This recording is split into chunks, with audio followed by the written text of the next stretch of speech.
Welcome back to the Nose Plays. Today we're going to be taking a look at a new game for the channel, but an old game in my game library. It is called Age of Wonders 3. If you've never seen Age of Wonders 3, you should really check it out. The reason that I'm playing it today is I've just kind of fallen back in love with the game. I started playing it a little bit on a whim. I got into watching some other older Let's Players of this game and learned a whole bunch of stuff that I had kind of either forgotten or never really picked up. And I'm a longtime player of this game. I played this game when it first came out. I followed it in early access. And in fact, my roots in the Age of Wonders series go all the way back to the original Age of Wonders.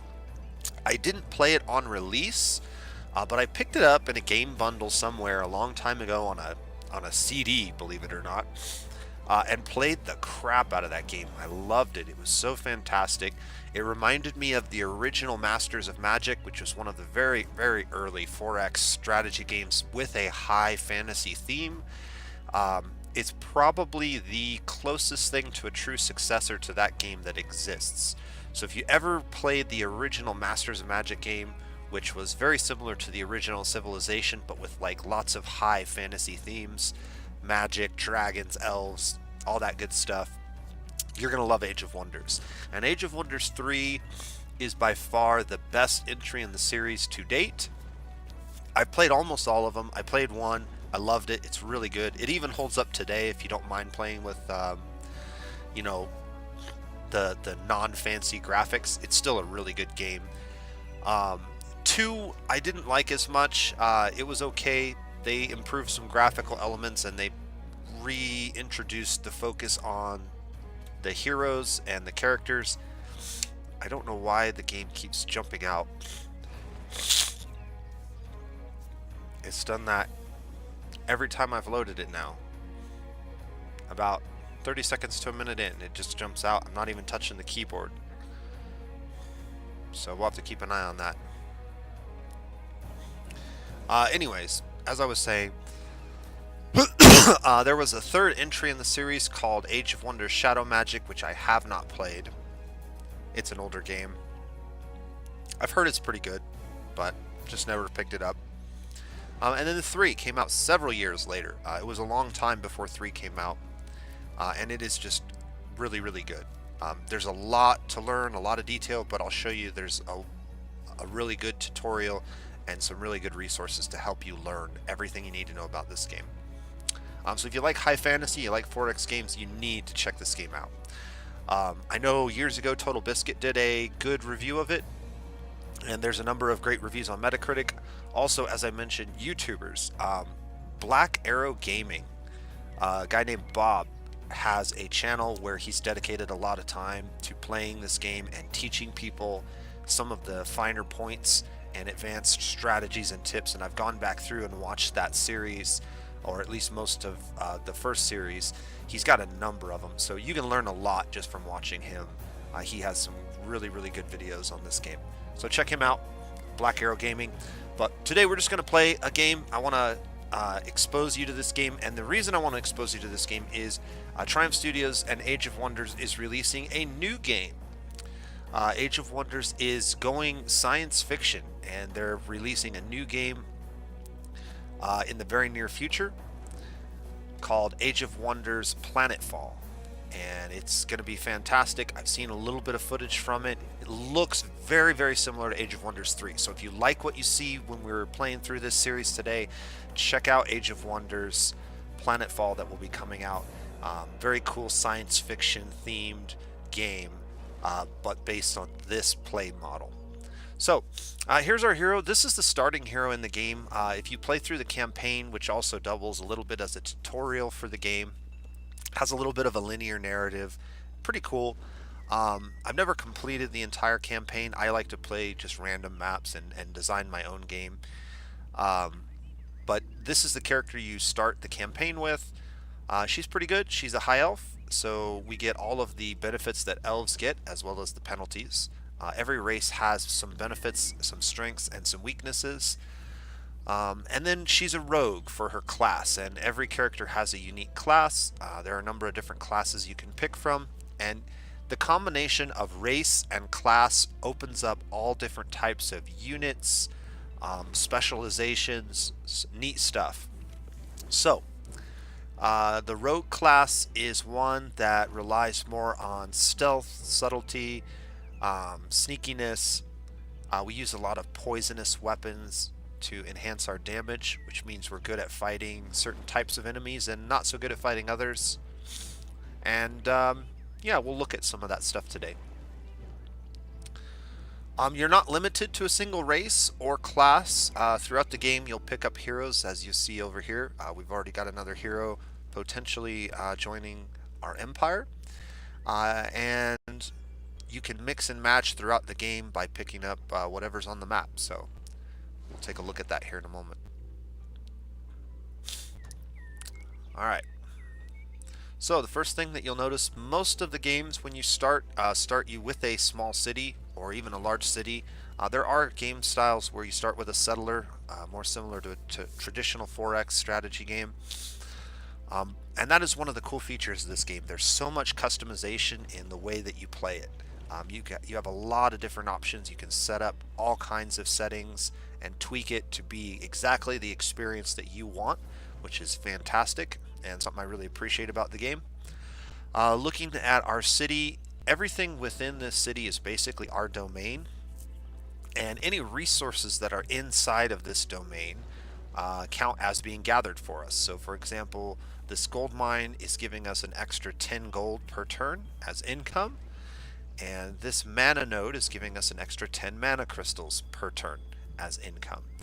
You don't always start with a gold mine and a mana node. It's kind of random, and the resources that you start with kind of determine your early gameplay and what you want to focus on. So looking at our early gameplay, I see that we have another mana node that we're going to very easily be able to capture soon, and another gold mine nearby that we'll probably be able to capture soon. And the combination of those things is going to allow us to do some things. So having 2 mana nodes means we can focus a little bit more heavily on casting spells and magic. Having lots of gold mines means you have a lot of income that you can use to generate large armies or upgrade cities. And so gold is primarily a resource used for upgrading cities and armies. Mana is a resource used primarily for casting spells and building magical structures. You also see we have a deposit of gold over here and a deposit of mana crystals over here. We can pick those up with our army units. And the cartographer's tent, this just uncovers a portion of the map, usually around an area of importance, strategic importance, and generally a city. So we might uncover a neutral or independent faction city when we pick this up and give us some information on where we might want to go next. The early focus of the game, at least for me and my playstyle, is I basically focus inward, outward. So I start right here and I look around my city, and then I start moving outward kind of in a spiral and looking at what things need to be done. We want to uncover our immediate surroundings, obviously, but the map is quite large, and you can see as I zoom out it actually looks like a map.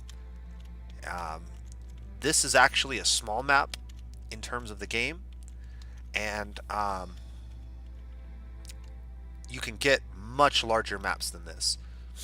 There are 4 players on this map, so we're not going to be too far away from anybody, but there is a second map that we can't see currently because this game has a dual map system where you can actually have an underground layer with caverns and caves and lava, and you can access these maps through cave points. So there's caves on the top surface of the map that will lead down to caves on the bottom, and we can interact with those. Now some enemy units and some races and enemy units prefer underground versus others. Elves don't particularly like to be underground, so we may want to find another race that prefers underground activity and recruit them to our purposes so that we can explore that a little bit more efficiently. Before we do anything else though, let's go ahead and clear off some of these. So this is basically telling us we need to protect our leader and our throne city, If our leader falls in combat, they will regenerate. After 3 turns, they'll respawn at our throne city. However, if our throne city and our leader are ever gone at the same time, we lose the game. So basically we have to defend our capital and we have to defend our hero.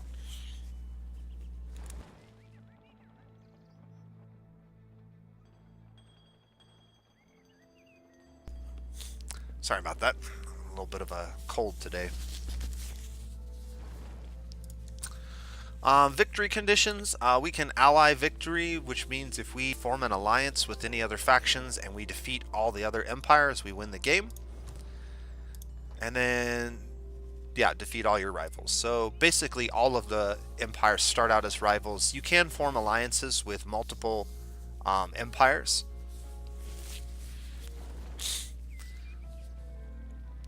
A hero has offered to join us. And this is actually not a bad hero. A warlord is a melee hero. Melee heroes are pretty good to have in combination with ranged heroes. Only level 1, but that's fine. We're early in the game. So I'm going to go ahead and spend our first little bit of gold. We have 100 gold to spend on this hero. And they will join our cause. You can see the green banner that was here. Green represents a friendly unit that is not owned by you. Has now turned to the color of our banner. So this hero is now part of our army. Unfortunately, heroes do have an upkeep cost. So this hero is costing us a little bit of gold every turn, but that's fine. They're going to more than make up for that with the ability to do a lot of damage and tank for us. Also, Scout. Heroes are always on a mount, so they count as a cavalry unit. And that means we can get over here and grab stuff and have a lot of extra movement. So I'm going to go ahead and send our hero over here. And that uncovered a nice little portion of the map.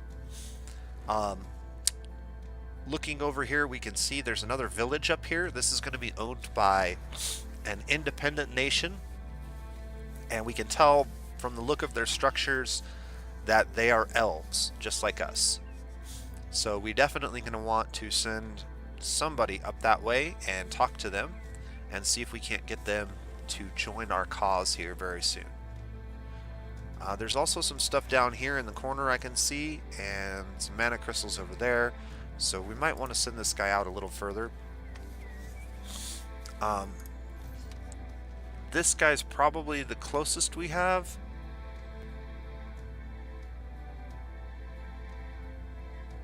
So traveling by road is the best way to extend your movement points. So that's what we're going to do. And I'm going to ignore the gold and other things just for a moment because I want to make sure that we get a chance to talk to these guys. You can talk to them by trying to walk into their borders or by clicking on the city if you have vision of it. Talking to this outpost of elves, they're willing to sign a peace treaty with us if we give them 59 gold. This is an important thing to do. We have a couple options. We can either decide to fight these guys and take over their city by force, or we can try to do it peacefully. It just takes a little longer to do it peacefully. I'm going to go ahead and check this box so they talk to us whenever they are willing to let us know that they're happy with us. Signing a peace treaty increases relationships with elves, so all elves that we encounter will be more likely to be friendly with us, and it also increases our good alignment by 25 points. There is an alignment system in this game. We'll talk about that a little bit more later on. So now we're at peace with these guys. We can see that their border has gone green instead of gray. Gray is neutral. Green is friendly. So that means we can walk through here without problem. Their units are also green, so that means they will not attack us. Now, if gray is neutral and green is friendly, anybody want to take a guess what red means? Yeah, red means that they are at war with us. They are aggressive enemy factions. And so these are actually neutral factions that are aggro. They're kind of like barbarians, bandits. This is actually a brigand hideout. There's a number of different types. Animal dens will sometimes be read. And these units will just kind of sit on the map as a spawn point. And after every, I don't know, 6, 8, 10 turns or so, they will spawn a second army that will then head out and start looking for people to attack and villages to pillage, and they'll cause all kinds of problems for you. So clearing these red camps off the map as quickly as possible is something you definitely want to consider doing. I'm considering whether I want to spend any more time scouting this direction or head back down the road. I think we're going to head back down the road. There's some goodies over here that we want to take a look at grabbing soon as well.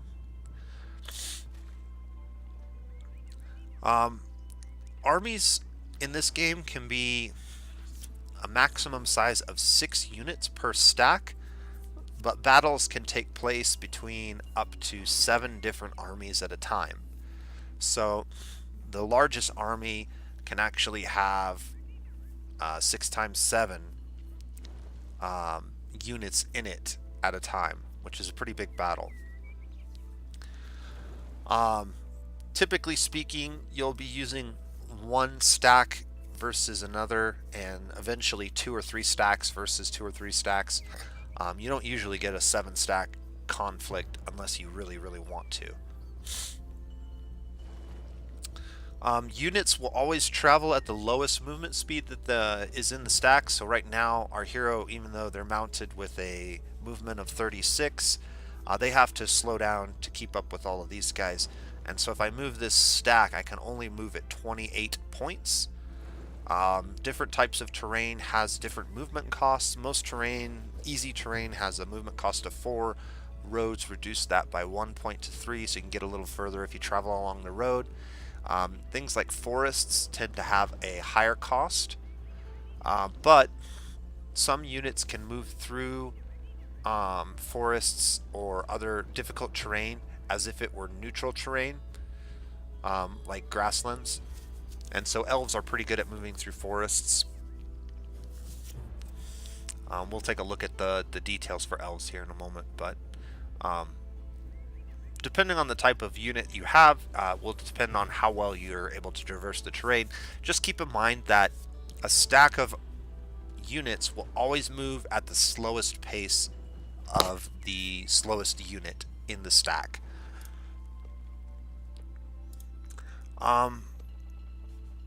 Let's see. Let's go ahead and grab just our hero. So you can see we've only highlighted our hero now. Everybody else is going to stay where they're at. And let's send our hero over here to grab this gold.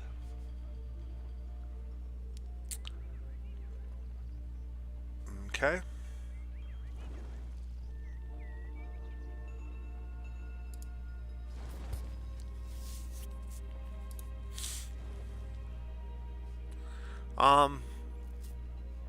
She can't quite make it back down to grab the stash of mana crystals yet, so I'm just going to send her over here because we're going to want to take out the neutral armies on this mana node so that we can gain the mana crystals from it once our city grows a little bit.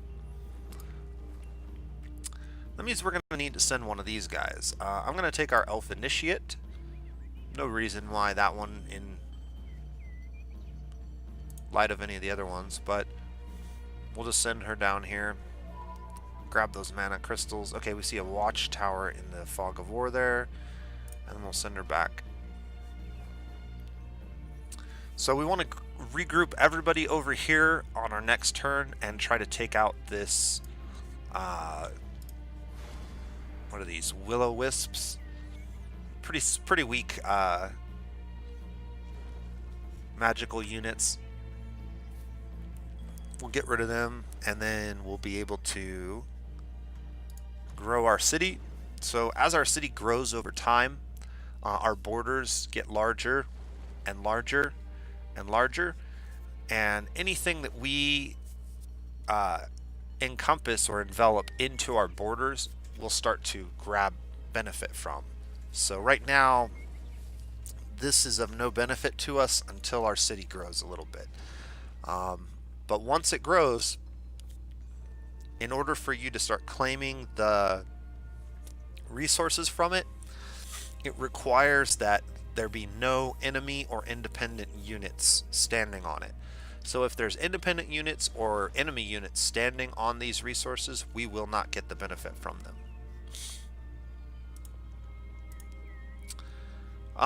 We also have a research tree. This is a tech tree. These technologies are based on a number of different things, primarily your race, your class, and the magical specializations that you choose when you select your character. So our specializations, well, let's take a look at them.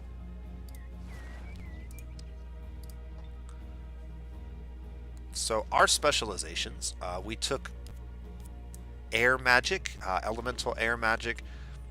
We took the explorer tech, and we took the creation tech. So this is a tech that gives us some healing spells, you know, anti-undead spells, that kind of stuff. Air obviously gives us some air units, air spells, things like that. And then the Explorer tech gives us a bunch of stuff that makes traveling the map and increases our vision, things like that. There's a lot of really good tooltips, so if you just mouse over anything in the game, it will give you some information on it. We have a dart gun, and we can shoot regular darts, which do basic damage. There's a real important aspect of the game where there are a number of different damage types, and different units are weak or resistant to particular damage types. So we actually have 3 damage types that we can deal with our character. We have our melee strike, which is pretty good. Rogues are decent melee attackers. They can be really good melee attackers, but they're a little bit fragile, so you got to be careful with how you use them. They're not good at tanking, but they are good at finishing off enemies that are weak with a powerful strike. We also have a decent ranged attack. 9 damage isn't very good, but it's not terrible either. And then we have acid darts. Acid darts are a little bit weaker than our standard darts, but they produce 2 types of elemental damage. They do poison damage, or blight damage as it's sometimes referred to in the game, and then they do fire damage. Enemies that are weak to either blight or fire will probably end up taking more damage from this attack than they will this one, even though the base damage is a little bit higher. Your damage is modified significantly by protections or weaknesses to elemental damage. Go down here. So elves as a class, all elves have a blight weakness, which is pretty frustrating if you're fighting enemies that have lots of blight damage. That would include any other rogues that we encounter. A lot of rogue units have blight damage added on to them, and also goblin units are really invested in blight, so they have a lot of blight damage added to their characters and their units. So we'll have to be careful of using too many elves against goblins or against rogues. We'll have to really pay attention to the types of units that they have. There's another number of other things. We're not going to talk about all of them, but this is the one I wanted to point out. So units move cost for traversing dense vegetation is reduced by 2, and I'm a little disappointed that this isn't showing up when I mouse over on the map itself, but it's good to know. So this unit, even though moving through vegetation normally costs a unit 6 movement, it's reduced by 2 for elves, and so these only count as 4 movement for most of our characters. That basically gives them the same movement as they would over fertile plains or grasslands. So allows us to move a little quicker than most units through forests. It's good if we're trying to outrun or hide from enemy units, and a lot of our units actually get stealth in the forest, which we'll talk about later on as well. Alright, so back to our spells. The reason that we got the spells that we did is because of those specializations that I pointed out earlier. You can tell this is from the air specialization, birds. Um, this is actually from the rogue specialization, I believe. And scout training, this is our explorer specialization. This is from the rogue. Some of them are generic, and some of them are available to everybody. Others are only available to specific classes. I'm debating where to go first. We don't have any irregular units that we can pick up yet. Courtesan ambassadors is pretty good if we find a lot of independent cities. This will be particularly helpful for getting independent cities to join us. Just makes them more friendly with us. Cost of getting them on our side is much lower. Let's also take a look at the spells that we actually have. So we start with a couple random spells. Poison Mastery is pretty decent, and Iron Grip is really good. We'll talk about those here in a minute. Here's our specializations. Explorer. Sorry. Okay, here we go. This is what I'm looking for. Combat spells. So we have Rain of Poison Blades and Moving Target. So yeah, basically a high defense bonus makes a unit really hard to hit, and then a ranged attack that deals a large amount of basic damage and blight damage. Also does extra damage to armored units, so that's pretty good. We may use that in our battle. 10 mana crystals and some casting points. We'll talk about that a little bit later too. So back to here, I think the most important thing that we can pick up right now is probably this. That way if we find any more cities, they'll be more likely to join us without too much cost. Onto our city itself. There's a number of things that we can build in our cities. I really like the interface for this. We have all of the main city stuff over here. Some city information at the top of the screen, as well as our queue. So we can queue up to 6 things at a time. Cities produce gold. Mousing over it will tell you where most of that gold is coming from. We also produce a little bit of mana, and most of that mana is coming from the mana node that we have in our starting domain. We produce a little bit of knowledge. Knowledge is basically the rate at which we learn things and research things. So the more of this we have, the faster we'll research future spells. So that's important. Production determines how quickly we build things. It's pretty useful. In fact, it's one of the most important things that you can increase in the game, because the faster you can get things done, particularly armies built, the better. And then population. As your population grows, you'll expand the size of your city, and you'll get several other bonuses for having a larger city. So you want to expand your city pretty quickly if you can. Once a city has reached a certain size, it maxes out, and this becomes less important of a resource. But in the early game, the faster you can get growth, the faster your city will expand its borders and gain more resources. So this is important. We can see it's going to take 10 turns before we actually grow to the next size. So this next tier of tiles, we won't be able to claim for another 10 turns at our current rate of growth. We can reduce that by a number of ways. Moving over here to production upgrades. Each of these upgrades will increase the stats of our city in some way, or the ability to produce units in some way. And then we also have at the very bottom here the ability to increase our gold output or our population output. There are other ones that you'll pick up later on. We can increase our mana output, for example. I believe that comes with the shrine or a temple. And so all of these are pretty good to use when you don't have anything better to build or you're low on resources. Right now, I think the most important thing that we want to do is probably expand our borders and grab this mana node as quickly as we can so that we're building more mana and we can cast more spells more frequently. The other thing that we could build that's really helpful in the early game is the Builder's Hall. This just reduces the number of turns it takes to get anything else done. I think I'm going to go with the Storehouse first. So that throws this in the queue. It takes 4 turns to get it completed.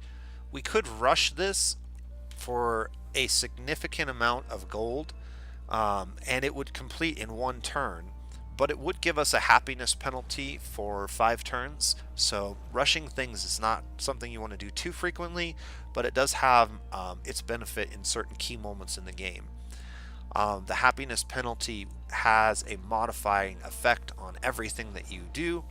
So right now, because our happiness is pretty high, we actually get a plus 15% income to all of our growth rates. That's leading to 4 production, 3 gold, 2 mana, and 38 extra population. If we were to rush something, we would take a hit to this, and it would go to 0 or even into the negatives depending on how low our happiness gets, and we would actually have penalties to these stats. So anything that increases your happiness can actually increase all of your outputs, and that's an important thing to keep in mind. One of the things that we're going to do right now is we're going to cast Iron Grip on our city. Iron Grip is a rogue spell that provides a huge happiness bonus to the city. One of the things that rogues have a real ability to do is influence the morale of both cities and units, and this can have huge impacts on the game. It's kind of a subtle thing and you don't always notice it, but it can definitely have a major impact. So we're going to go ahead and cast this.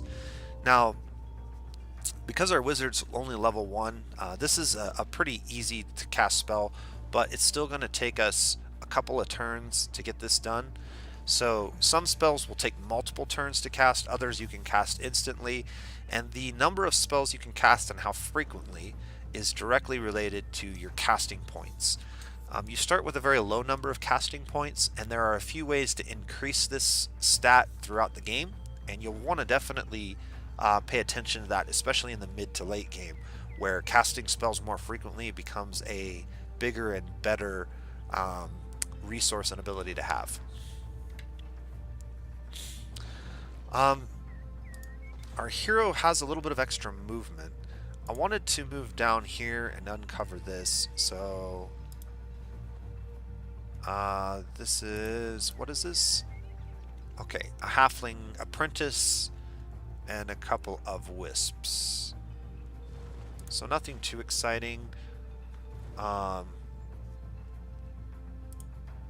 move over here a little bit. We want to be able to get back over to this fight. Alright. This army still has some orders. I can go ahead and pick up this gold. And uncover production resource. Adds a free city upgrade to your closest city. So this is a really important thing. What will happen when we take this tile is we will get 2 buildings that we have not already produced, and we'll get a choice between 2. And it will give us a free city upgrade. We don't get to choose which 2. They're randomly selected from the list of possible buildings. And they tend to be the lowest tier buildings. I don't think you're ever going to get a choice between two higher tier buildings. But I'm not certain of that. I know it's random though. So we'll get a choice of 2 buildings. The sooner we get this, the faster it will, or the longer throughout the game it will have an impact on our city. Waiting to get this has an advantage in that if you have a lot of upgrades, there's the potential that you're going to get a more expensive upgrade chosen but I think it does tend to always pick the weakest upgrades available in your possible queue. So we definitely want to prioritize this. So we got a number of things to do here. We want to take out this, we want to take out this, and we want to take out this. In order to do that, we're going to have to perform really, really well in our battles, because it takes a long time for injured units to heal themselves in the early game until you get some spells and different ways to heal people up. So you want to be super efficient in your combat, and we'll see how well I've learned to be a little bit more efficient here very shortly. We still have a little bit of movement left, so I guess I'm just going to go ahead and move there. And that will be the end of the first turn.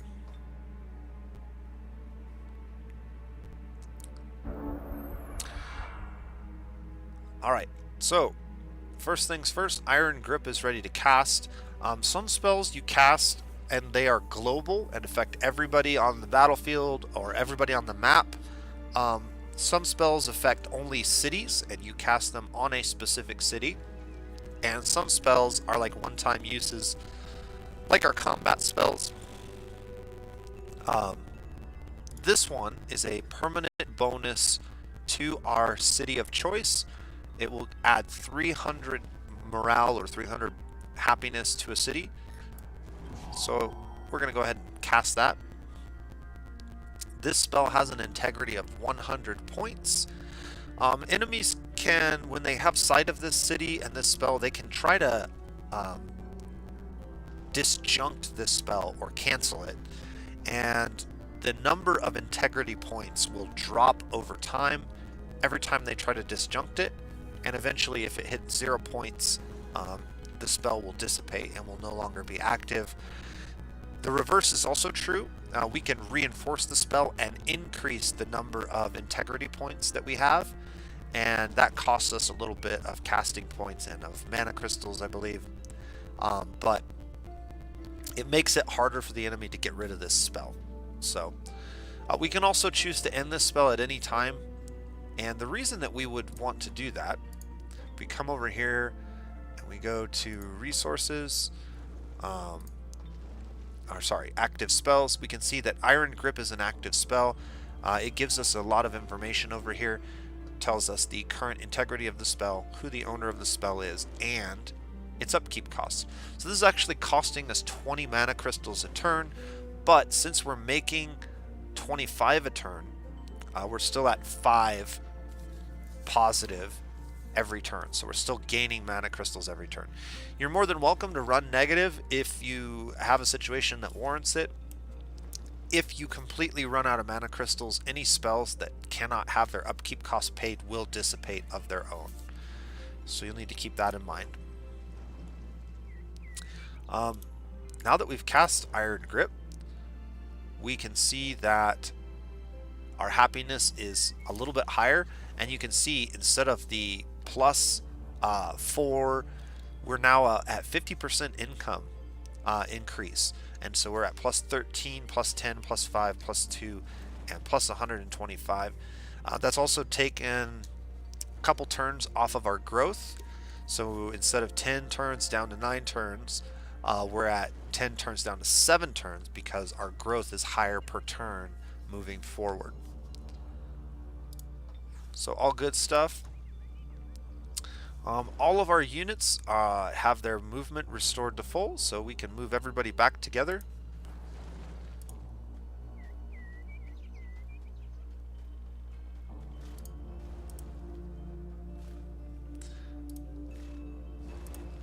And I'm going to show you how this works. So combat is based on a tile system. You can attack a tile with any unit, and the surrounding tiles all have the ability to engage in the combat. So for example, and I can actually turn on the hexes temporarily just so you can see it better. If a unit were to attack this tile, then every tile around it could potentially engage in the conflict. And that's where we get our 7 tile max.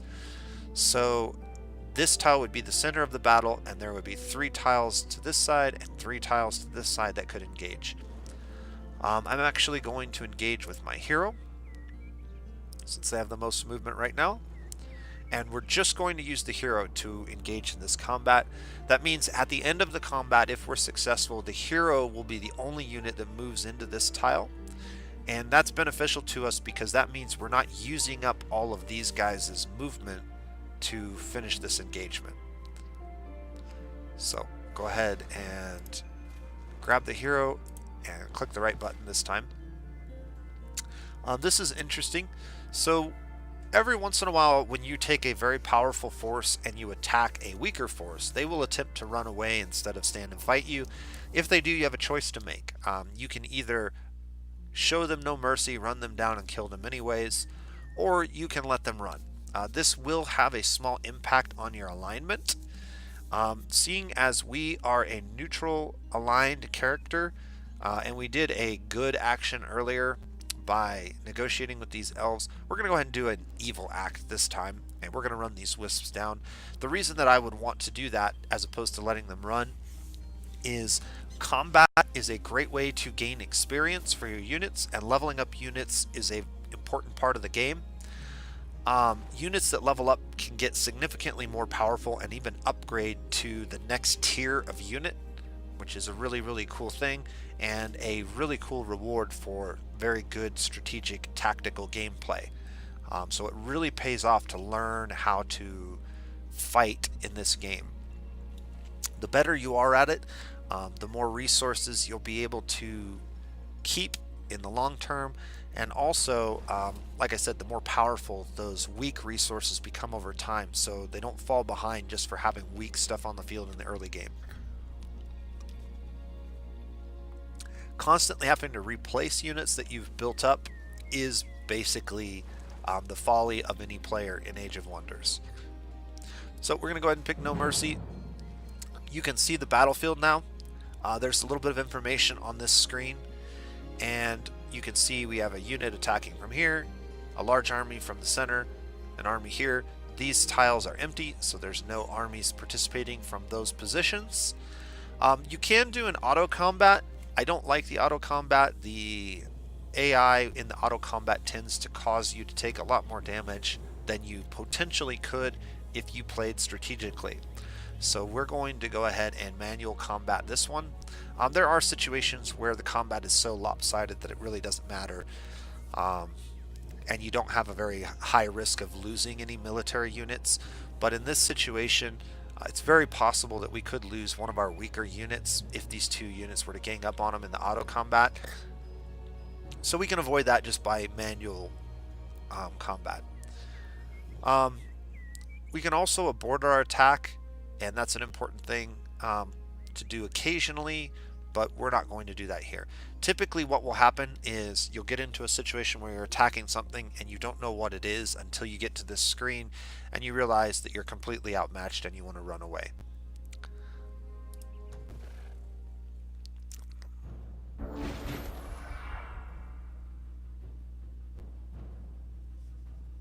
All right. So, map tiles are generated kind of randomly based on the terrain. Because this is a mana node, you can see all kinds of cool magical energy stuff going on here. And some tiles have a special effect going on. So this is recharging mana currents. What this is going to do is a single unit on the enemy team is going to replenish themselves 15 health each turn. Because both of these wisps are of magical origin, they're both possible targets. And so what that means for us is if we attack something on a turn, we definitely want to make sure that it dies before the end of the turn. Otherwise, it's probably just going to heal itself back to full health. One of the downsides of this game that I don't like, one of the things that's kind of frustrating, is the way that your units position themselves at the beginning of the map is kind of random, and it's always in this pattern. You don't have any influence on how units position themselves at the beginning. You can influence that, however, by moving units.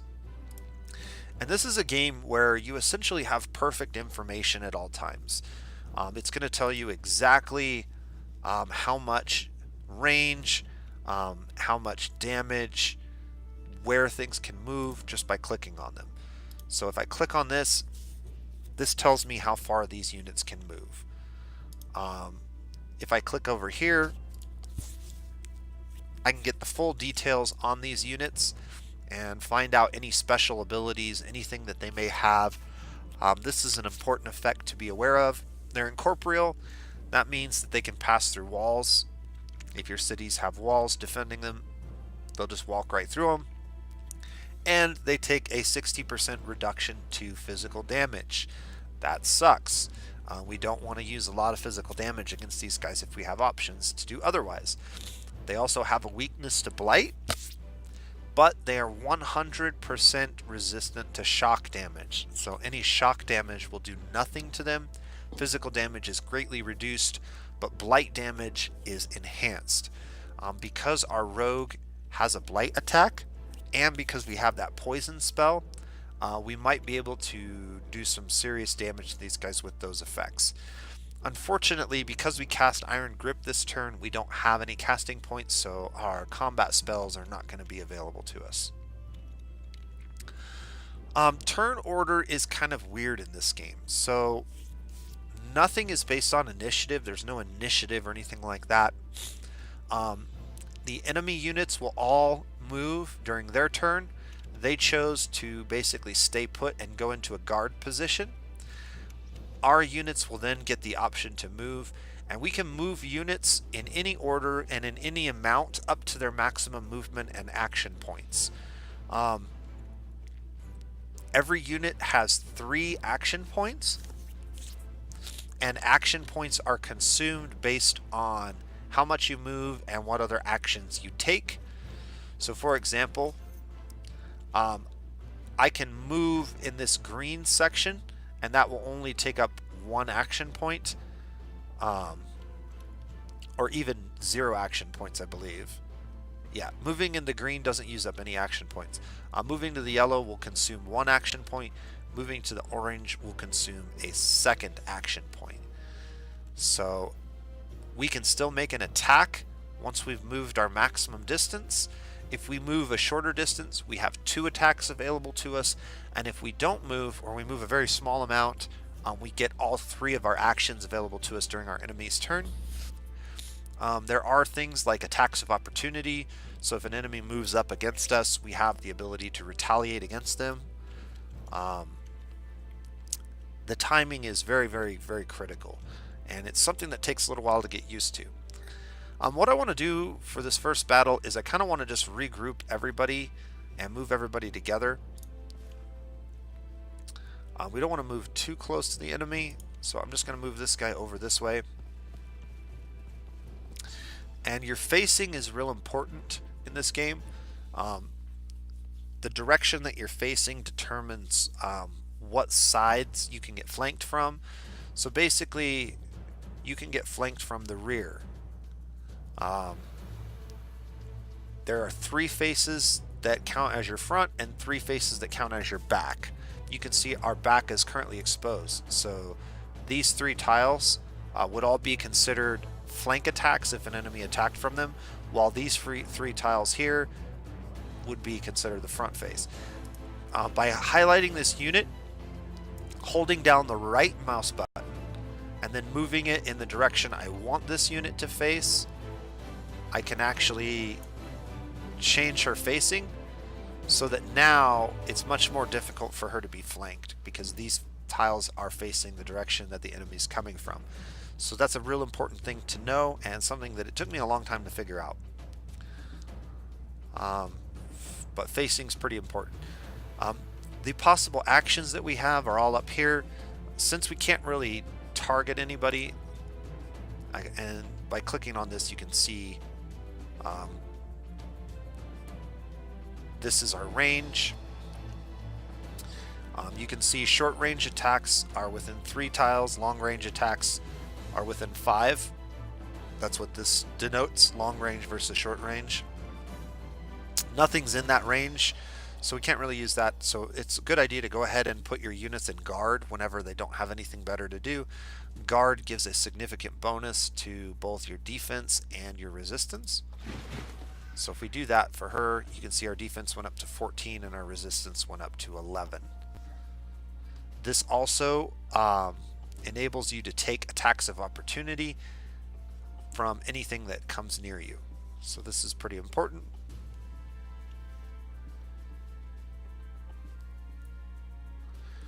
Unfortunately, we don't have any action points left, so we won't get to take attacks of opportunity, but we will eventually. Okay, so that's our first unit moved. Let's go ahead and move this unit in. We can kind of move into some cover. These wisps don't really have a ranged attack, but they do have the ability to kind of teleport or phase behind you. And then again, we want to minimize the positions in which the enemy can attack us from. So I'm going to right mouse click on this unit and move its facing this direction. That's going to limit the only flanking tile to this one. Actually, maybe I want to face this way. Now this is the only tile that can be flanked from. Protecting your unit's flanks are an important part of the game.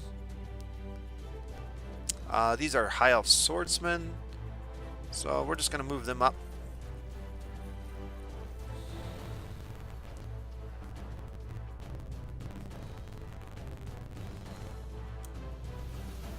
And we want to be facing like that, so that these two tiles are front-facing tiles.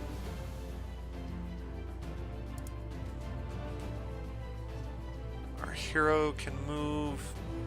We'll just move her over here for now and have her face that way. Put her into guard. These swordsmen, just move them up around this way.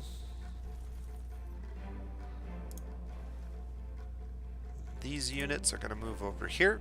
These are ranged units.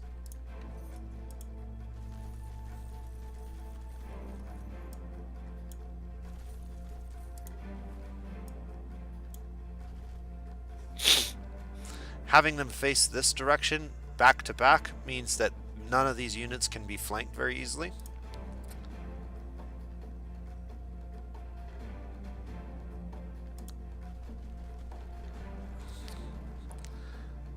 Alright, and we'll end our turn. Anybody who hasn't been put in guard basically will get the option to be put in guard. So they're not going to move. That means we're going to move up on them.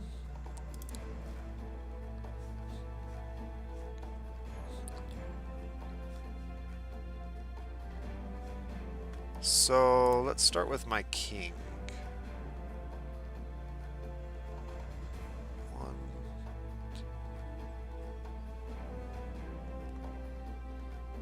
So this will be a good opportunity to show off our ranged attacks. So we're at max range, 1, 2, 3, 4, 5, a range of 5. And what you're going to see is that all attacks basically have a 100% chance to hit, with a few exceptions. However, there are penalties. So a ranged penalty of 50%. What that means is not that you have a 50% chance to miss, but that you have a 50% penalty to your damage. So if we were closer, if we were within range of these complete circles, as opposed to these dotted circles that are only 50% of the circle, we would do more damage. So being in this position, we get to take one attack, and it will do 2 to 3 blight damage and 1 to 2 fire damage. Remember, Our damage for this particular character is 4 blight and 4 fire. These are modified by the enemy's defenses, so any magical resistance will modify this, as well as any weaknesses or resistances to certain elements. And then our ranged penalties coming into effect as well. Now I want to show you, if I move up 2 spaces, I will now be in range and my damage will be a little bit higher. So instead of 1 to 2 fire damage, it's 1 to 3, and instead of 2 to 4 blight damage, it's a little bit higher. So we actually have the ability to do 3 to 8 damage per attack. Go ahead and hit it. We did 5 and 3, so we did max damage, so that was pretty good. Unfortunately, at this point, we're exposed. We're not in guard, which means our stats, our defensive stats, are a little lower. So what we want to do is get as many units over here as we can to sort of help protect and prevent our king from getting injured. Now, our unicorn has the ability to teleport, which is really helpful. We can teleport to almost any space. We have a pretty large range. I'm actually going to teleport her all the way to the front, and then we're going to change her facing. There we go. So that this tile exposes the flank. I could actually expose this tile as the flank, but I can't quite get to that spot. Now let's go ahead and move there anyway. These wisps are going to be a problem in that they have that same type of phase ability, and so 4 to 5, that's not terrible. Still not enough to kill it though. If we can just barely get close enough. Nope. So this unit's gonna have to just guard.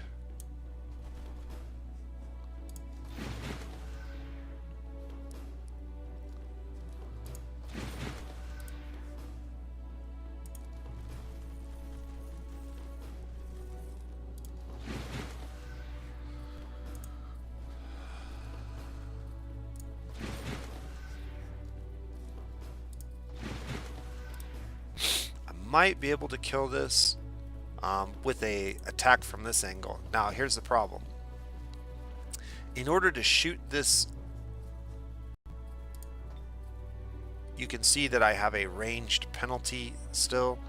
I was also thinking that maybe this rock would be in the way and give me a line of sight penalty. So you can actually have line of sight penalties as well. Shooting over things or shooting into things that have some cover will reduce the damage that you potentially can deal. We're still going to deal 3 to 4 damage, and this wisp only has 4 health, so we have basically a 50-50 chance of killing it. Otherwise it's going to be left with 1 hit point, which is really lame because that means it's probably going to regenerate. Alright, we got lucky, so we're able to kill it. Remember, this effect is going to heal one of their units up to 15 health at the beginning of each combat round. So far so good. We're going to go ahead and end our turn. We haven't taken any damage yet.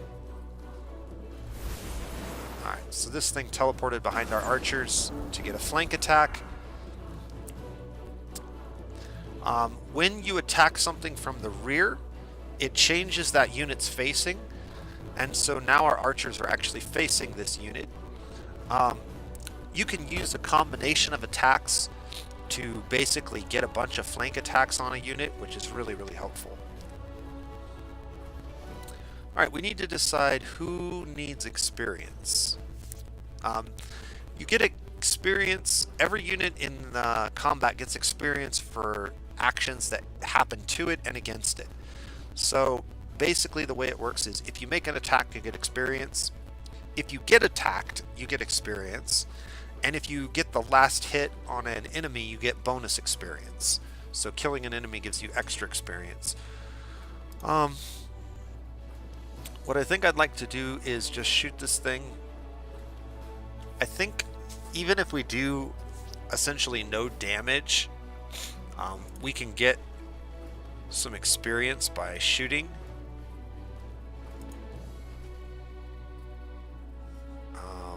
Still can't be targeted from here? Is it just because that this doesn't do any damage that we can't target it? Let's try this. Target cannot be affected. Alright, so this unit can just make a melee attack. Now if I mouse over this, we can see what's going to happen. We can do 4 to 6 damage. They have a static shield. That means that they're going to potentially hit us with 3 to 5 damage in retaliation plus 1 static damage. So they could do as much as 6 damage to us in retaliation to this attack.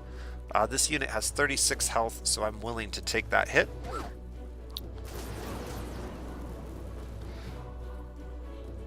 I want to try to get as much experience as I can without killing this unit and then finish it off. This initiate's not going to be able to get into range, but this unit will. Now, this Wisp still has 2 action points, which means that if we move into its line of sight, we will be able to be retaliated against. But it looks like this doesn't count, so I should be able to move through that tile. If it did count, you would see a little red arrow, and I'll show you that here in a second. So I can attack this thing. However, target will retaliate, and they will do significantly more damage.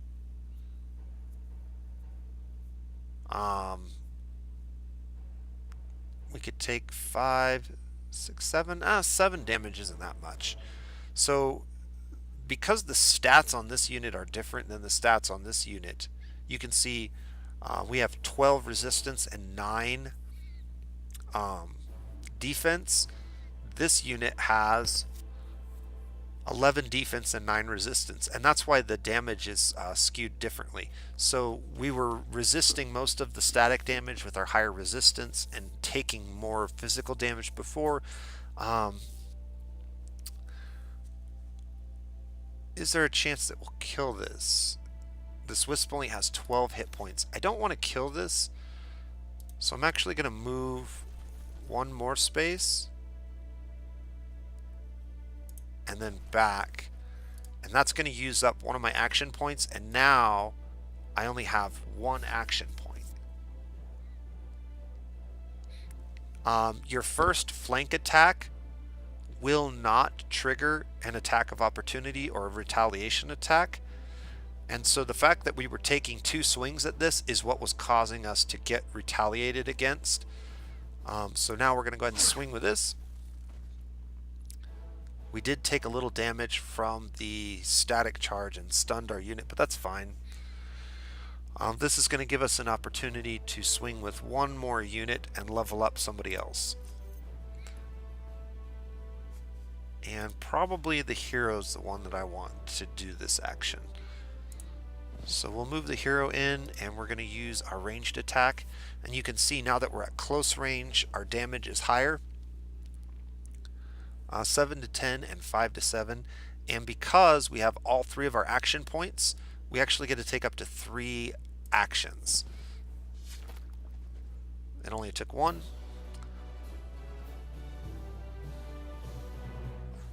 But that's good. So we'll take a look at our units now.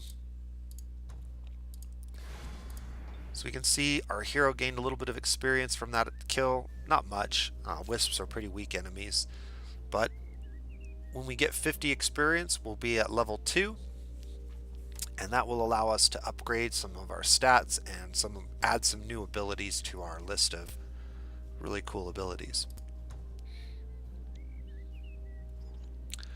Alright, we didn't take hardly any damage at all. We had a couple of units get hit. Our archers are a little bit weakened, but both of our swordsman and our storm sister will basically heal that damage that they took in one turn. One of the important things that you want to do when dealing combat is spread the damage out over all your units. Every unit regenerates, I believe it's 8 hit points per turn automatically, with few exceptions.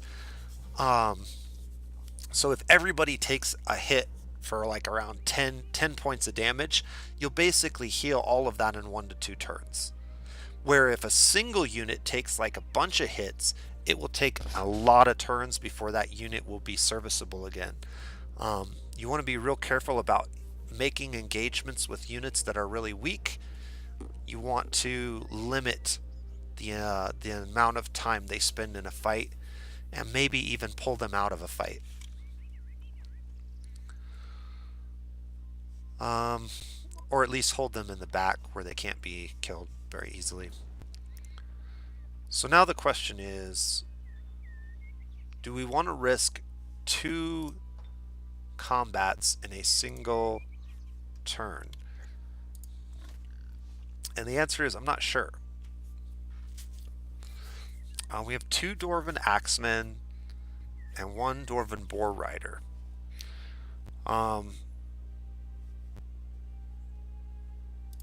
Militarily speaking,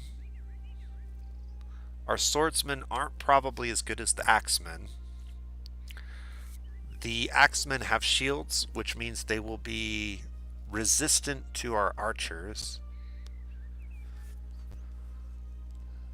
And we don't have any pikemen, so the boar rider doesn't have a counter.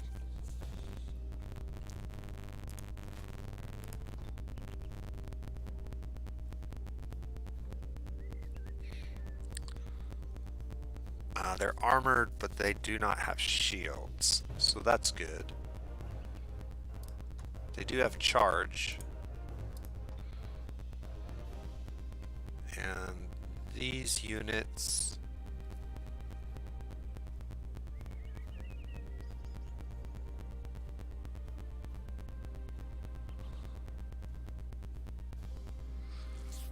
yeah, they're shielded, so they get bonus defense against non-flanking attacks,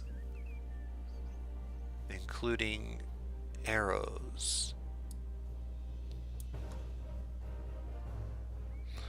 Dwarves naturally have bonuses to both defense, resistance, and blight protection,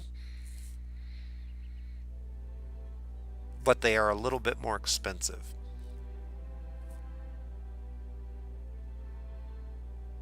They also have mountaineering, cave crawling, and night vision, which makes them good for being underground.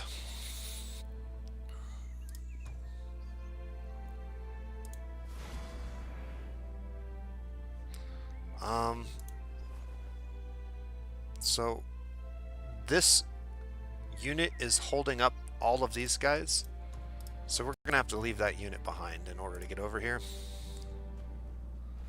Which is fine.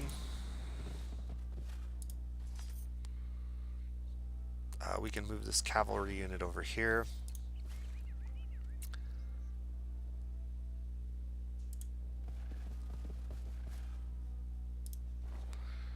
And this unit is full health. We're going to want to head up this direction next, so I'm going to go ahead and use her movement up to get over there a little bit sooner. Alright, of all these units, she has the most, but actually, yeah.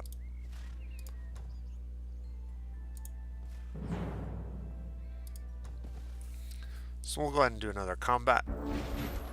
This will be a little bit more open. Not as much terrain in the way.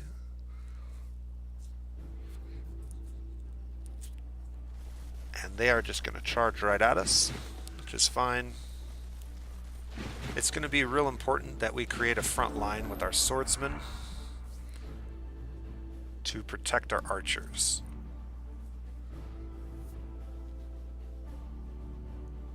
So let's see how far these guys can get. They can get to right here. Next turn.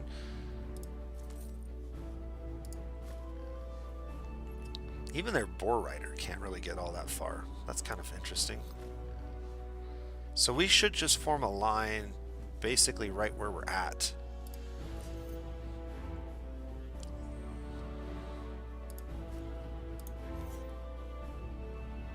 Okay, so I'm going to move these swordsmen there. Put them in guard mode. Move these swordsmen right here. Put them in guard mode. Get our archers.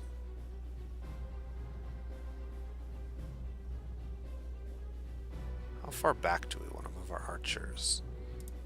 These guys are going to move to there, so 1, 2, 3.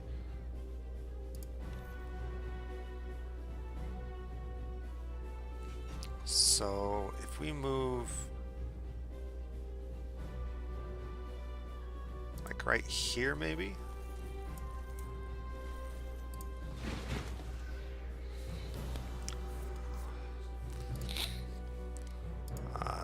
These units can just head over this direction.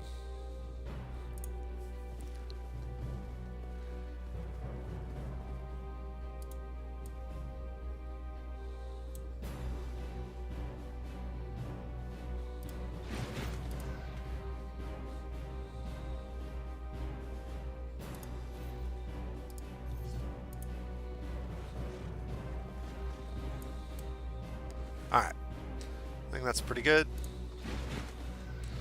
And then our hero can probably stay right where she's at. I might actually move her back 1 tile.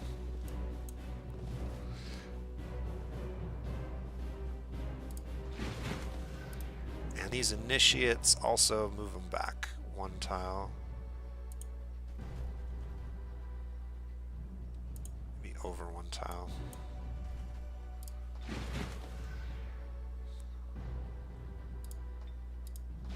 Alright, that's everybody. So they will come in, we'll get a chance to shoot them.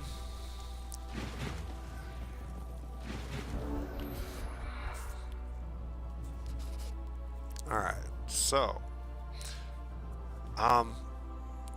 while these units are in guard, it's going to be very difficult to do a significant amount of damage to them. We can try and focus fire a single unit, but they have a lot of health. No matter which unit we attack, we're going to have a hard time getting through their defenses. However, the advantage we do have is because we're at close range, we're going to get the maximum number of attacks and see the line of sight penalty. Because we move through that unit, we actually reduce the damage we take. So I'm going to go ahead and shoot these guys. Not going to do a ton.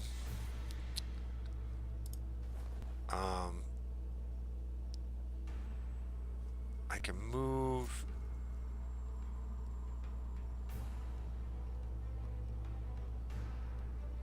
Alright, let's go ahead and take care of this unit first.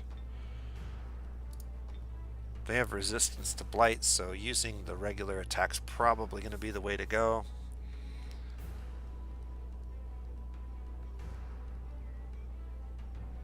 That's just not going to do a lot of damage.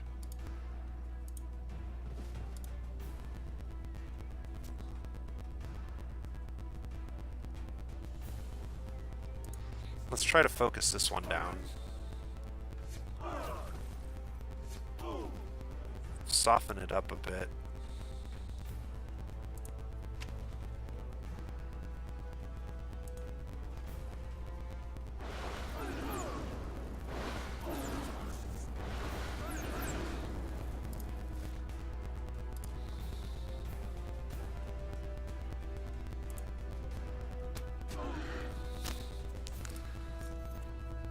Would have been nice if we could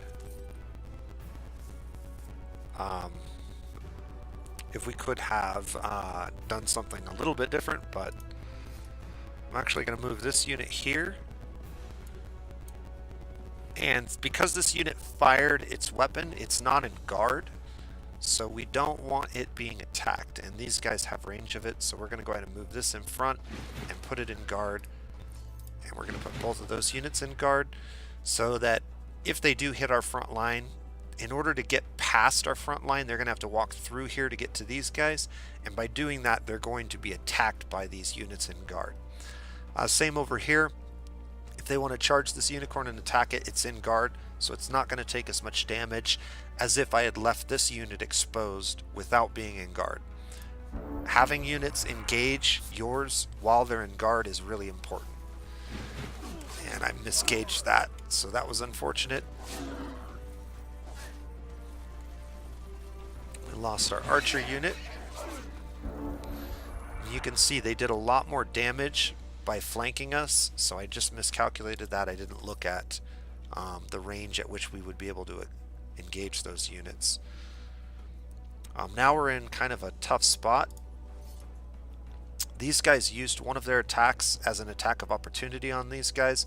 If we attack them, they will retaliate against us, and we could take 7 to 11 damage, but we would deal out twice that much. That might be enough to kill this unit.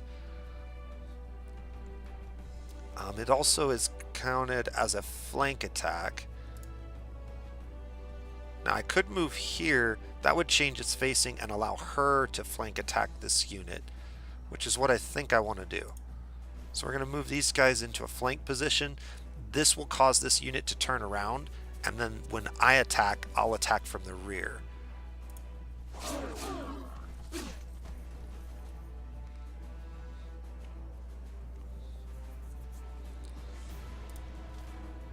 Now I get 3 attacks that can do a significant amount of damage, but we may not even need to do that.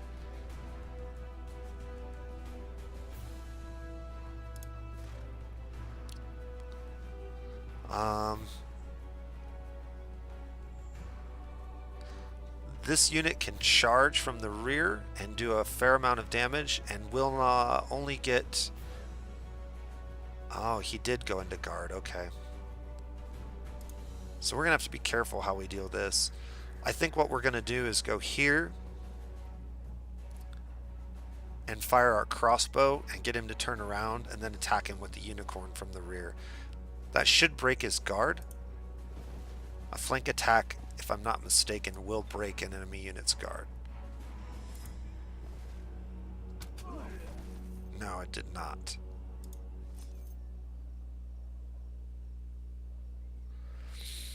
Alright, we'll do 6 to 10 damage. Not enough to kill this unit and not worth doing.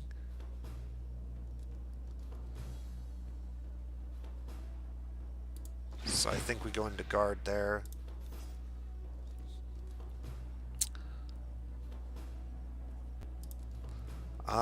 This swordsman unit could attack. That would be enough to potentially kill that unit. The other option is we attack this unit.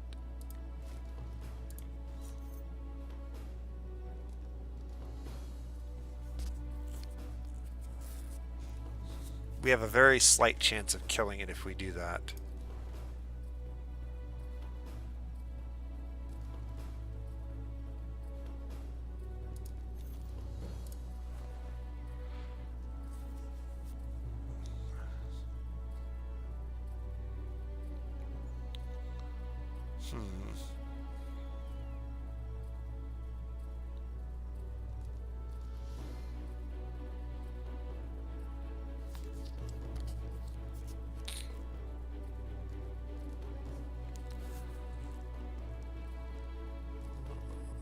Do I take the guaranteed kill?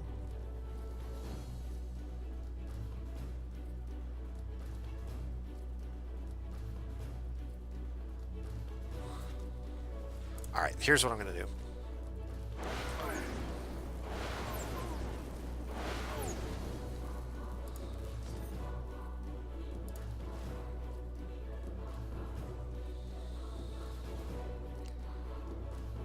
She's going to kill this unit.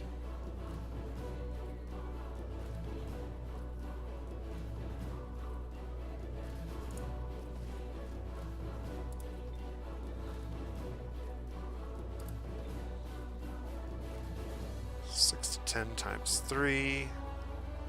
That should be enough to kill that.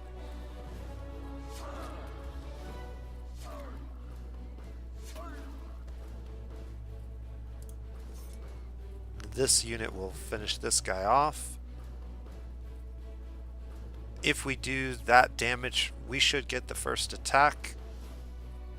Target will retaliate if it survives, but it won't survive, so we should be fine.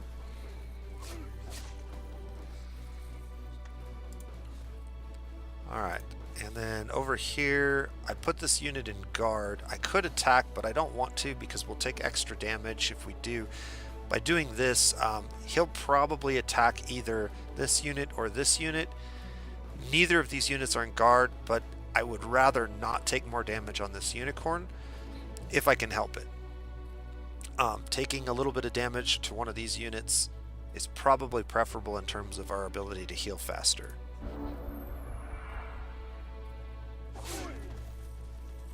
Alright, so he did run away from the unicorn.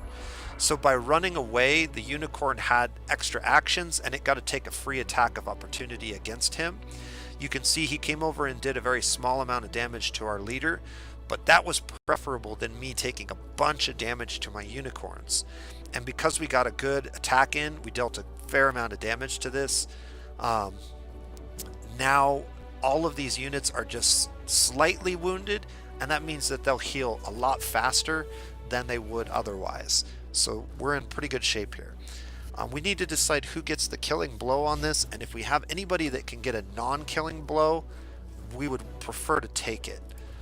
So if these guys attack, they're going to do way too much damage. They'll kill it. The High Elf Storm Sister is one of the best units.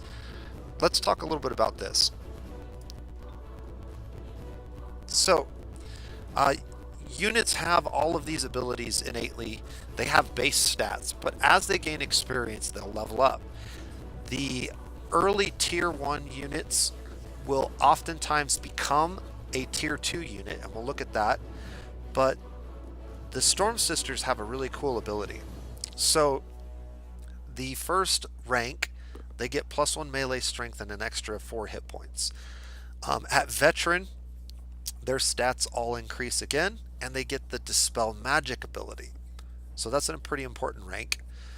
At Expert, more stats. At Elite, at the gold rank, they get the ability called Inflict Stun, and that is really, really powerful ability. Getting one of these heroes, or getting one of these High Elf Storm Sisters ranked up to Elite is one of the most important things you can do, and one of the rewards you get for playing really well with your units. That ability by itself is incredibly powerful. Then there's one more rank after that, Champion, which just gives them more hit points.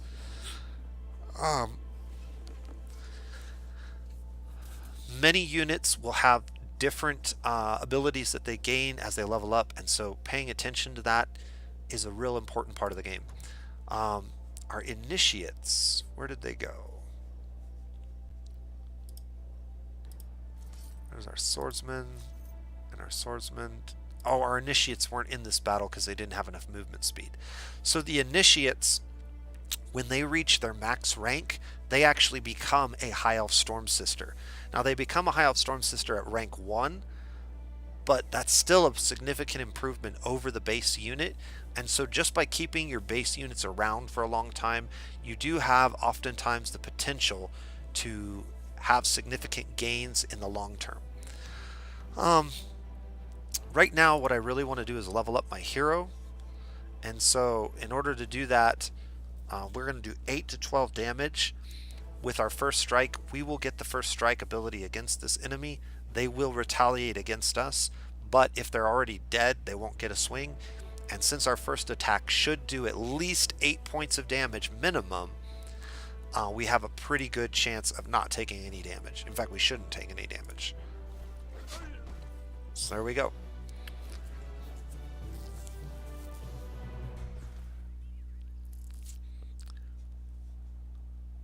Alright, we won the battle, and we get a free upgrade. So This city will generate an extra 5 mana and unlocks class-specific units for the city depending on the Empire's upgrades. We haven't unlocked any of those yet, so this is only going to give us 5 extra mana per turn. This, however, is going to give us 10 extra research per turn, and any support units that are produced at this city will gain an additional rank. So they start out at a higher rank than they would. So this is pretty powerful. This is pretty useful for us. I think we're going to go ahead and take the laboratory over the planar gate right now. And that should have reduced the number of turns that it takes us to research Courtesan ambassadors. It will also make every other research that we do in the future take a little bit less time. At least that it otherwise would have. Alright, so now that that's all done, we want to start moving people back to the road to our next objective, which is to take out these guys.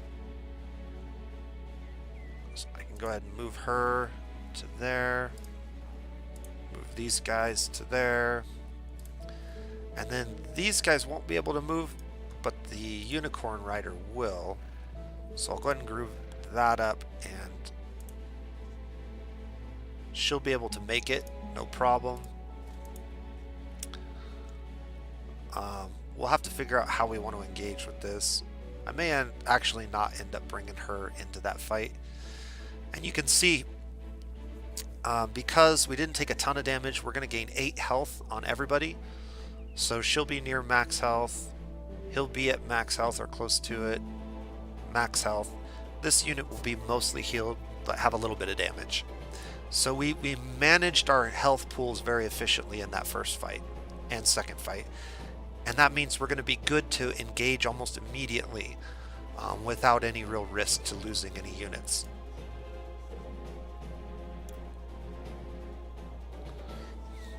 Did we want to cast any spells? Poison Mastery is pretty good. The only problem with Poison Mastery is that it does have a 20 per turn upkeep cost, but it does make our damage significantly higher.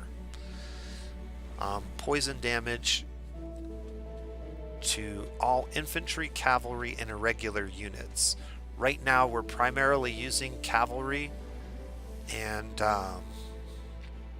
support units.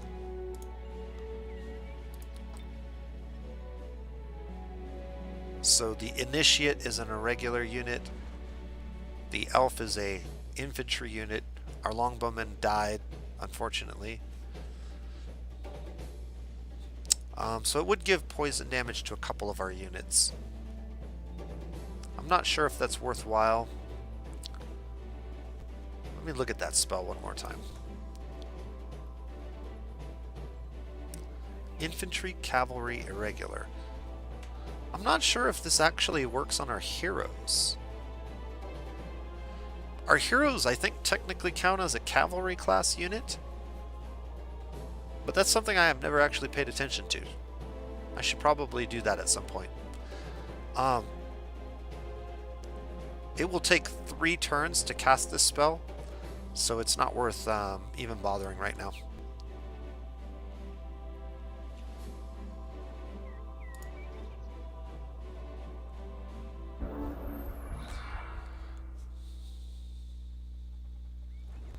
Alright, so far so good. I'm going to take these 6 units over here, and you can see our health pools are pretty much all capped off except for this unit, who's in pretty good shape either way. He's got over 70% of his health, it looks like. This unit, I don't really care if they participate in this battle. I think we'll be okay without them. So I might send them off in a different direction to do a little bit more scouting. I kind of want to know what's back over here in this corner. Probably nothing, but you never know. Sometimes there's cave entrances or other things. Okay, let's head back down this way and scout this corner of the map. Just make sure we've uncovered everything. Building wise, I think we're still working on this, so we'll have that done. And we'll need to start on something new next turn. I think the most important thing to get going, if we do want to cast more spells, a shrine is really helpful. Generates an additional 10 mana crystals per turn. That potentially puts us up to 10, 20, 30 mana crystals per turn, in addition to any other bonuses we're getting from our happiness or our city. So I'm going to go ahead and queue that up next.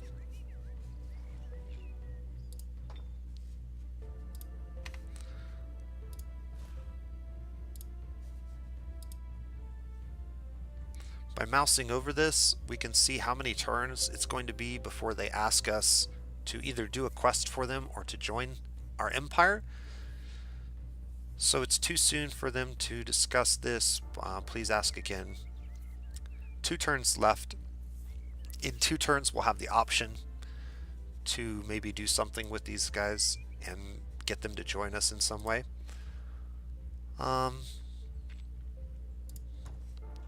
Just grab her and go in. Alright, these guys want to run away. Again, I'm not really keen to let them run away because I would like to get the experience and start leveling up my units, and we're all pretty healthy right now, so that's what we're going to choose for this time.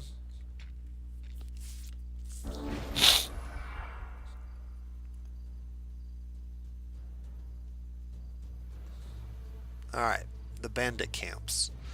So when you attack a camp, sometimes there's fortifications that you have to deal with. So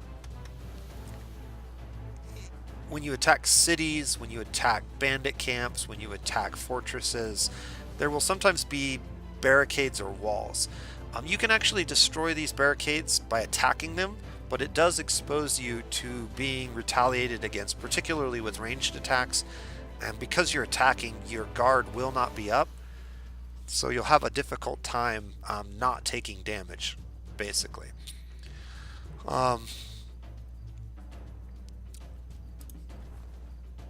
We actually have the ability to do some tricky tricks with this guy here.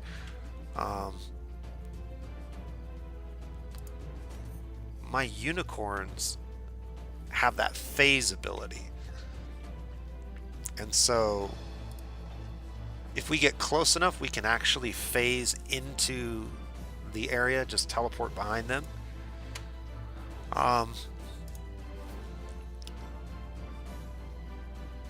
The other thing we can do is just line up a shot on this guy and just pelt him with our ranged units. So probably go with that.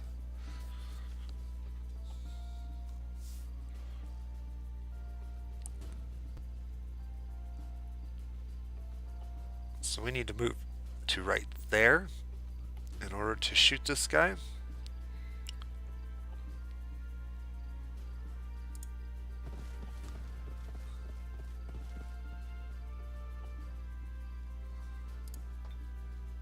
So this will do 3 damage, while this will only do 1 to 2. So we're going to go with that.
Storm Sister can't really do anything. So we'll just end our turn.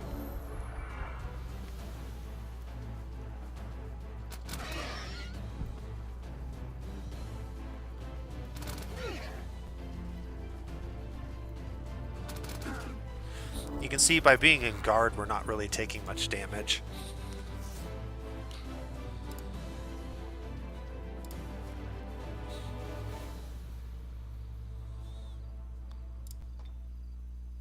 So now we can do 3 shots at this guy.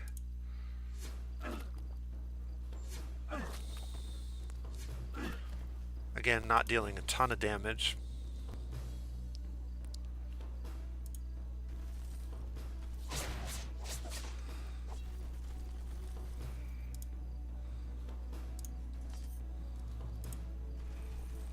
Go ahead and destroy that.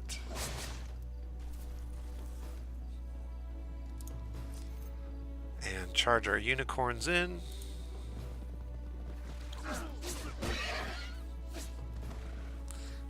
Cavalry are really strong against ranged units that have attacked. They just can't do any significant damage.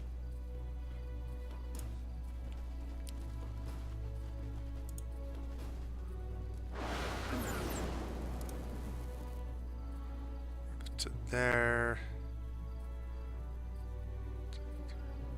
Yeah, we can move over here and zap these guys.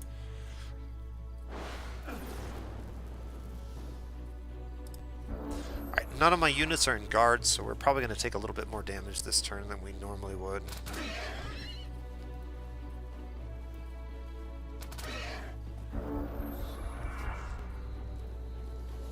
So our unicorns are pretty injured. We don't want them taking any more damage.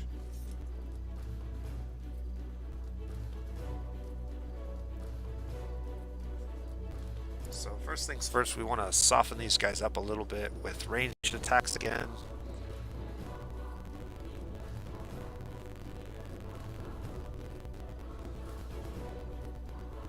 I can move to there. Do a pretty good zap attack with that.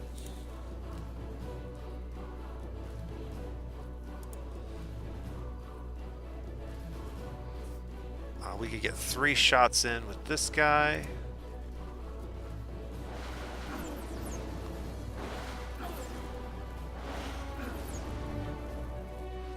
And they've gained a rank. Our unicorn can kind of back out for now. The other option we have is we could teleport behind these guys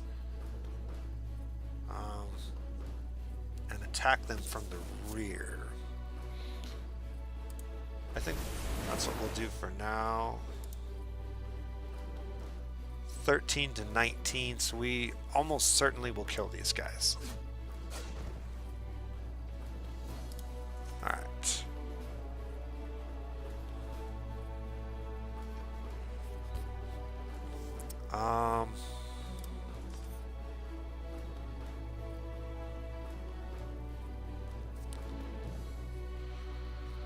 Okay, my hero can charge in here, and since we're at full health, I don't mind taking a little bit of retaliation damage, but she'll pretty much wreck these guys. Okay, they have 1 hit point left. I don't have a unit that can really do anything to them, unfortunately, so we're just going to move both of these guys up.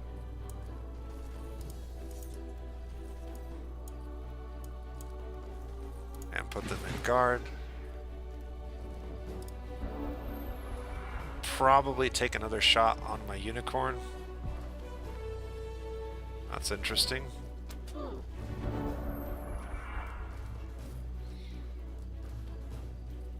Alright, so now let's take a look at who's close to leveling up. 20 experience on that unit. 5 of 10 on this unit. Yeah, let's go ahead and level this guy up.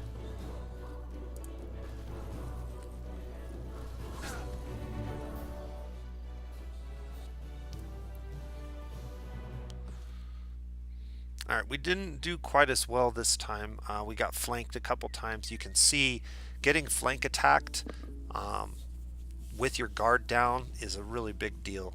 You take a lot more damage when you take flank attacks or when your guard is down. As a reward for clearing this camp, however, we got some Dwarf Deep Guard, maybe some prisoners they were holding, and a ceremonial elf guard spear. So we'll take that. This will give +1 melee damage. And I have some options. So I can either equip this on my hero, which will give me +1 melee damage to my melee attacks, or I can give it to my warlord. The warlord is more likely to use melee attacks than I am in combat, because that's just the kind of character class they are. So I'm actually going to send this item to my warlord as a gift. And in about a turn or two, she will get that item and we'll be able to equip it on her. So that's a neat little mechanic you have in the game. Also, our hero leveled up, so it's time to pick some abilities. We have 5 upgrade points to spend. And different abilities have different point costs. As you increase a point, as you increase a stat, it will cost more for the next point. So keep that in mind. I can't just buy 5 points of health, 25 more health. It'll cost a little bit more for each time I do this.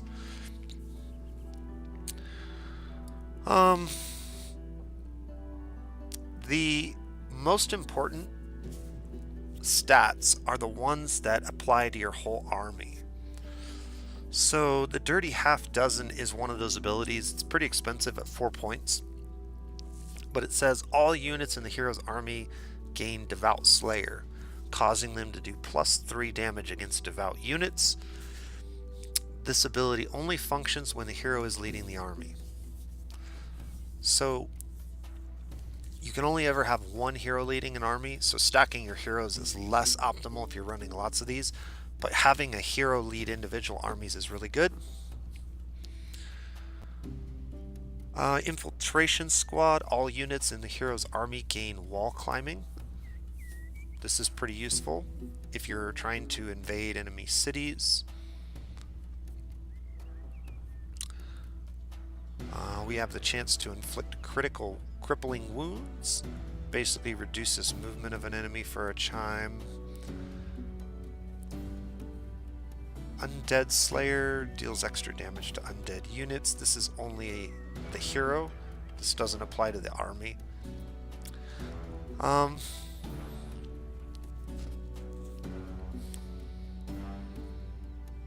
We are primarily focusing on range with this hero at the moment. So let's go ahead and get a point of range and some health and a little bit more defense. I have 2 points left.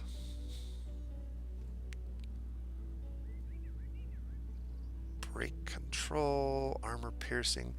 I'm thinking maybe armor piercing would be good. You can see I can get more health, but now it costs 2 points. Yeah, let's go ahead and grab armor piercing. So that's going to make her really good at taking down tough units. And I think that's where we're going to wrap up the video for today. We'll go ahead and finish this turn.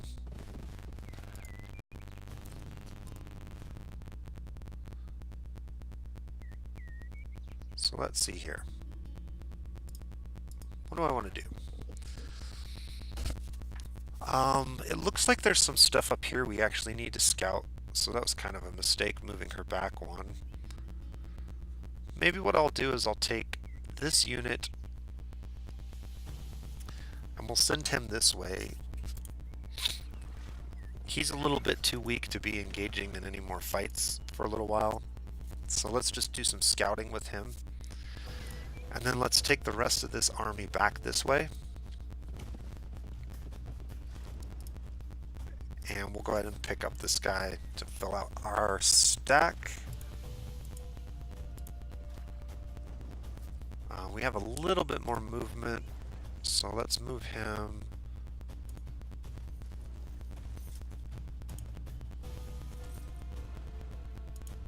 Okay. So what we've discovered right here is a potential site for a new city. Anytime you have a cluster of these things that are far away from anything else, that's basically a new city location that you could put down. So a city over here would gain a gold mine, a farm, potentially a dungeon if we could clear this, which would then give us access to a unique building called the Slaughter Pits. Infantry units get bonus damage, so that would make a site for strong infantry units. There's another Lost Library, which provides the Magic Academy. Support units are really, really powerful when produced in a city with a Magic Academy. And then a farm just gives you more population, so it grows your city faster. There's also a lava mana node, fire node down here that we could pick up. So that there's a real potential to add this to a city. The other option is just grow this city big enough to where it grabs that fire node, and grow this city big enough to where it grabs that, which is very possible. Some of this stuff out here on the edges, though, would not be able to be taken advantage of without putting a new city down. So that might be what we do. We might focus on getting a new city up here soon. But we are going to go ahead and save the game and end it. So I hope you guys have enjoyed this little first look at Age of Wonders 3. I may go ahead and play some more of this for you guys, but again, this was mainly just a way to expose people to the game and to let people know that Age of Wonders Planetfall is coming out. So take a look at that if you're interested in sci-fi 4X strategy games, and if you're interested in fantasy 4X strategy games, definitely look for Age of Wonders. It's on sale regularly, and with the holidays coming up, I have no doubt that you'll be able to pick up this game for a very reasonable price. Until next time, this has been The Nose Plays. You guys have a great day.